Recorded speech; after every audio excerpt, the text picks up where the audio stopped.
I'm not going to score or rate this whiskey. I'm going to give it to other people blind and let them do it for me. Hi guys, and welcome to another Whiskey Geek review. This one is a little bit Christmassy, it's a little bit different. So I was contacted by Douglas Laing and asked if they were to send a couple of bottles my way, would I share my opinion on them? Now there's a couple of things to note there. Firstly, they said bottles. One of my reservations around some of these samples that go flying around is the whiskey is sometimes better than anything you will ever buy in a bottle.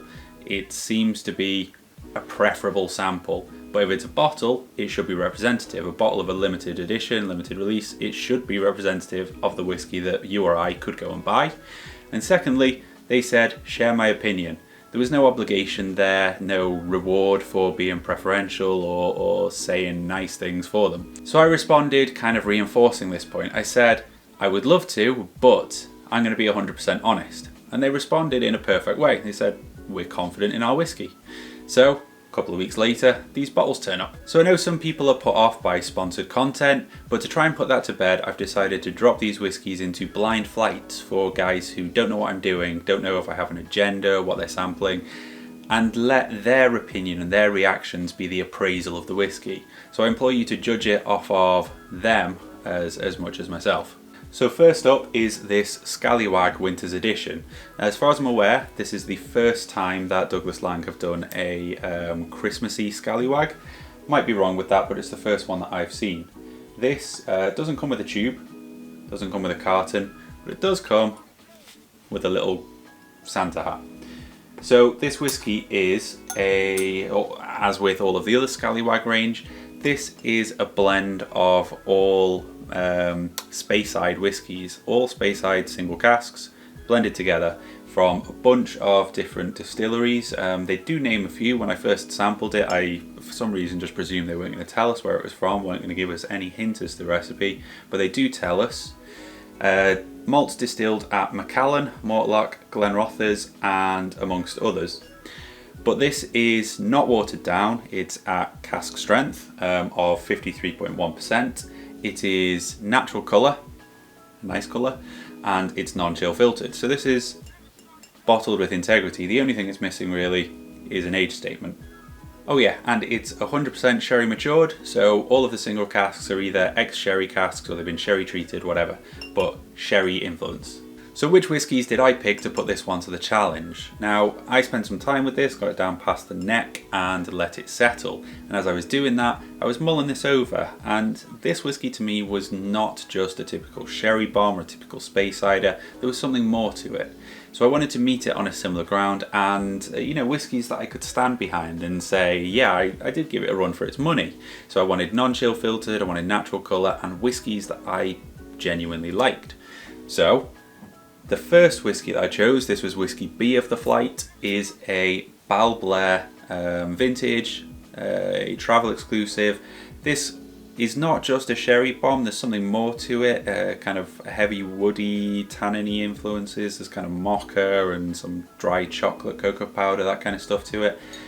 I like this whiskey, so it fit the bill. The next one, Whiskey C, was Bunnahabhain Éireann na Gréine. Now this is another whiskey that I really like. Both of these are 46.3%, so decent ABV, although not as much as the Scallywag, which from the comments that are coming up, hopefully you'll understand why. But the Bunnahabhain is red wine cask matured. It's again got some layers, some interest, some complexity to it. So these are what I pitted against the Scallywag to give it a run for its money. And again, both whiskies that I really like. Alright, Let's go for 8. let's do this. Right, I'm going to score this out of 10 based on I would like to drink all of that now type. Oh, see, I was thinking I'd do like comparatively, like Yeah. judge them and then place them. About 3 months since I've had a glass of whiskey, so yeah, I'm just loving this. Yeah, I was thinking exactly the same. I was like, when did I last have some whiskey? Yes, they've got a lot. They're a lot similar, but I prefer this one.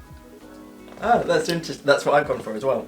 Yeah. It is definitely my clear favourite about these, but I got really sort of like autumnal feels with it. So like Good. toffee nut, Yeah. that's like sort of No, real sort of Yeah, it feels like a good autumnal evening. You could just sit down and you could just drink that, and it was a really much bolder flavour than the other two. It was really, really there, right on the palate. So I gave that 8. Yeah, 8 out of 10. I gave it 8 out of 10. I know what you mean, because it immediately came across as sweet and raisins, and it was creamy on the palate, and I really liked that. Or where I am tonight on a cold December evening, coming in and drinking that one first was great, and it caramel, and it sort of lingered, had a long aftertaste, and I didn't, it was only in comparison to the others. There was no tingle, so I'm assuming it's slightly lower in the alcohol level, but it just lasted on the palate really beautifully, and just sort of left this creamy, sugary sweetness, which you're sort of thinking, that's right. I really enjoyed that. Yeah, so go back to it. Yeah. So this whiskey is a limited run. There's 4,200 bottles of it on the market. Once it's done, it's done. I've got this down as a shade 14 Old Bordeaux, and there is some info on the back saying that it's from both Oloroso and Pedro Jimenez casks. So let's go in and explore that nose. It's all kinds of dark sugars. It's Muscovado and Sultanas. There's some ripe cherries in there. But then there's this kind of cereally grist and dusty warehouse tone to it. And the more time you spend with it, the more prominent this Mortlock influence is becoming. It's like a savoury tone hiding in plain sight. It's going to sound a little bit at odds with the rest of the whiskey, but it's almost like a lamb gravy. It's citrusy, orange, a bit pithy, and there's Golden Promise barley influence in there, and I had a hint of that before reading the back of it. Like I said, I didn't realise they were going to give us hints of the recipe. Before reading there was Macallan and Glenrothes in there. I was picking up this really quite wholesome, almost fuzzy cereal, I call it. And the other thing that was quite evident to me was the cloves and the ginger that I sometimes get from Glenrothes. It's warm, dry, floral grassiness, more spices, and like a cracked white pepper that's lending a lighter stringency. So let's give it a try on the palate. It's treacle, it's thick and it's heavy, with this oaty, biscuity character behind everything, backing everything up. The fruits are hidden behind all these spices. It's less sweet, I think, on the palate than the nose would have you believe. It feels more balanced to me, I think. So it's not your straight up typical sherry bomb style influence. There's plenty more to it. It's creamy, there's loads of those spices still there. You get the cloves definitely, nutmeg, some star anise. The ginger I think is quite a bit more restrained on the palate. And there's plenty woody influence as well, a little bit bitter, a little bit dry, but kept in check. And the dark sugars again, dates and dried fruits. So the finish kind of begins to brighten up a little bit. You've still got that white pepper astringency. It's drying, the woodiness, the dustiness. There's hints of the ginger still there. But what lingers on is the warmth and a sweetness. But rather than it just being straight up treacle, it's now beginning to shift more towards the candied peels and lighter fruits. It's brightening. So I engage with this whiskey the same way that I engage with single casks, which is ironic really. It's not at all what I would expect from a blend. It's got pronounced character, it's got depth, it's got intrigue, and it stands up to scrutiny. I thank it for that. It's not just a plain simple sherry bomb, but quite a characterful whiskey.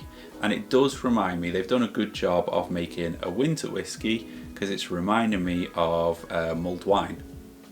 So next up is the Big Peat. Now the Big Peat has been rocking about for a long time with all of the limited editions and the Big Peat at Christmas editions and all of that.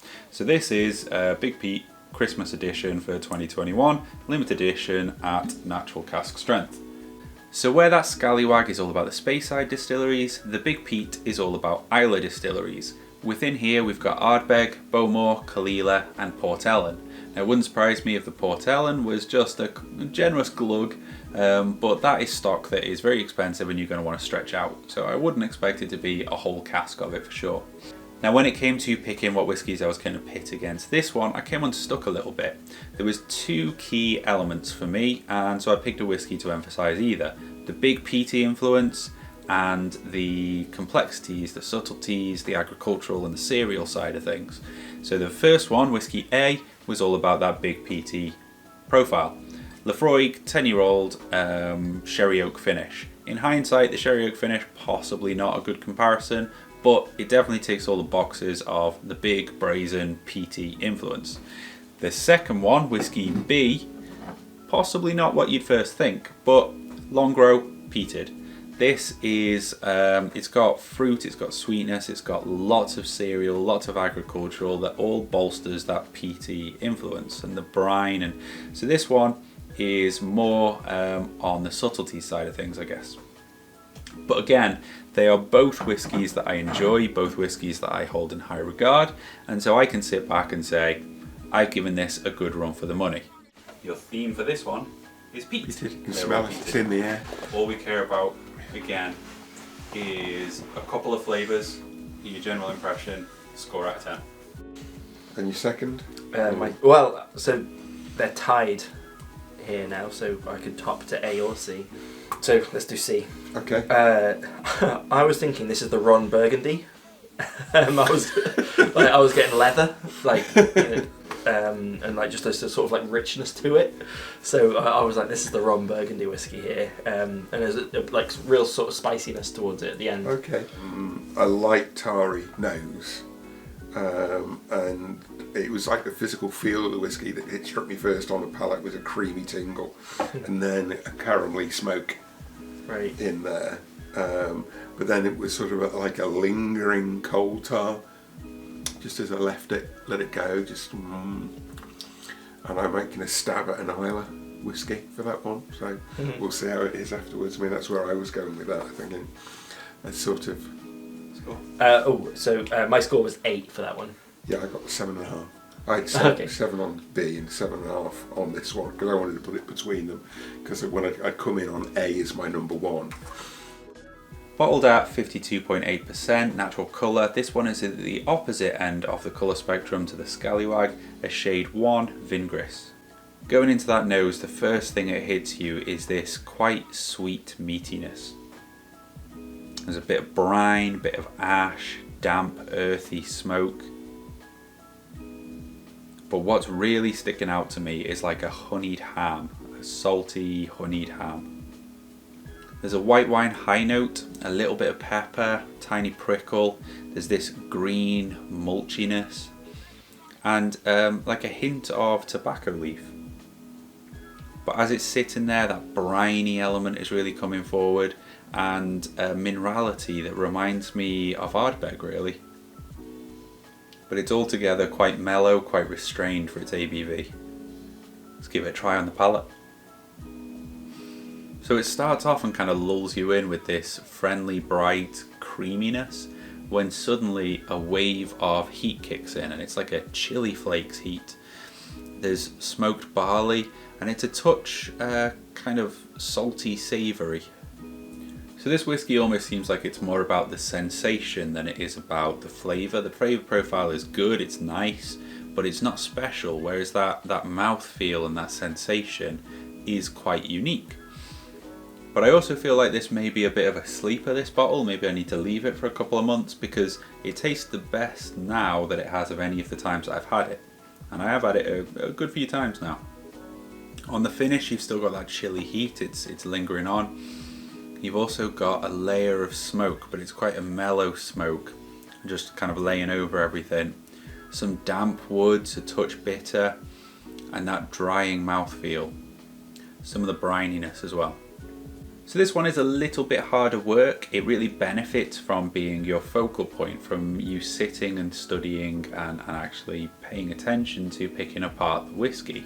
It's rewarding when you do explore it, but I don't think it's all that suited to being a social whiskey or a background whiskey. This is something you want to sit and focus on. That being said, it is fairly unique. I can't think of a direct comparison. It's like a Ardbeg, but with a little bit more of the friendliness of a Caol Ila. I think the closest thing that comes to mind is possibly the Corey Vrecken. Now, because I was finding this one a little bit harder work, I did sit with it and try tailoring it down, adding touches of water. So I took it down to 50, 48, 46%, and I found it to be fairly linear. Its development was just kind of toning down that chilly wave. And because that was what was making the whiskey unique, or a little bit special to me, I didn't really think it benefited from it. So I did prefer it at its bottled strength, but you may be different. A couple of drops of water, see what you think. So whilst I was given both of these bottles of whiskey, and I promised you I wasn't going to rate them, what I am going to leave you with is the fact that I saw fit to have a spare of both. So cheers for watching, guys. Hope you've enjoyed this whiskey video. If you have, please do leave a like, comment, subscribe, all that good stuff, and I'll catch you in the next one. Cheers.